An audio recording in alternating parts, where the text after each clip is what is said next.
hear motherfuckers all over Twitter, X, whatever you want to call it at this point. Um, I never get enough of that shit. Honestly, it's just really interesting to see people who've really never done anything criticize other people. So for those of you who don't know, I wouldn't take advice from Gabe Reno, Matt Knox. By the way, I think you, James, and Atara, among others, probably owe Edgar Allan Poe some royalties since you're not original enough to come up with any of your own gimmicks. Which leads me into gimmicks that we're going to talk about in a second, and alignments as far as neutral, heel, face, how to pick the best alignment for your character. It really depends on who you are and how you like to write. But let's first go back into retracing a little bit into some of the feedback. So I'm not going to sit here and do feedback every single show. I'm not going to do it.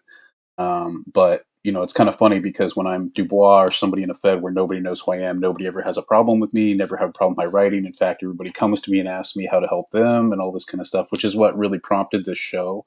It's just to have an outlet to do that. It's not to get likes, follows. It's not to get money off of Twitch. This is just an easy way for me to provide the feedback in a way. And if you know anything about what we're doing at WGWF, like Chris Page, who I admire a lot for what he does there, um, there's really it's just a continuation of what we were already doing there. And so I'm just doing it outside of WGWF for other people that have asked me from other feds, like OCW, for instance. So any of you idiots like Finn Wakefield or Theo Price, Theo, oh my gosh, let's not even go there, Theo. With the like, worry about your own fed. Your own fed is struggling. Like, maybe worry about that. Matt Knox is not anybody who's ever been really good in any major Fed that I've ever been a part of. So I'm not really sure what his accolades are, but I'll tell you what mine are, Matt, since you don't think that anybody should ever get writing advice from me. I write professionally. I write for pro sports teams, like real pro sports teams, like major league sports teams.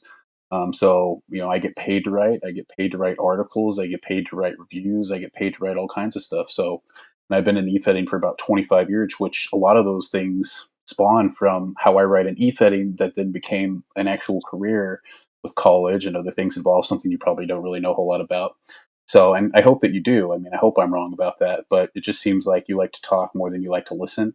And that's really interesting to me because I like to do both. I usually like to listen first before I start talking. So that's usually what prompts stuff like this is I listened for a really long time and then I began to talk and actually give people what they were actually asking for, which was feedback about topics related to e-betting. So in the same spirit of what this show is supposed to be, and some of you idiots can't seem to get it. All of you idiots that couldn't beat Gabe Reno, with your hands fucking in front of you while mine are tied behind my fucking back, and I fucking did speech to fucking text, I could probably beat you. But that's just really interesting that the people who suck are always the ones that say that. But on the real, gimmicks are really important. How you're going to pick your gimmick, right? Like, you don't want to be somebody like Raven because that's just something that's been so played out and done so many times. It's really hard to recreate that in a fresh way. And you'd have to be a really good writer to do that, right? James Raven maybe is on that level. I don't know about Matthew Knox, but even Atara is probably better than him. As far as the Raven gimmick, you're not even the best person in your own gimmick. Like, you're not even close. That's kind of interesting. You have such a problem with everyone, but you can't even you can't even trophy your own gimmick. Um, but you definitely ain't ever fucking beaten a radical at anything. You ain't beaten Dubois at anything. You ain't beaten nobody good at anything in any major Fed. That's for sure. Um, but the truth is gimmicks are a vital part of what we do. Picking the right gimmick, deciding if you're going to be a face, a heel. You can be relatively neutral or what they call a tweener, where you're a little bit of both. Or some people like to do like a lovable heel, like Stone Cold Steve Austin, for instance, be more of a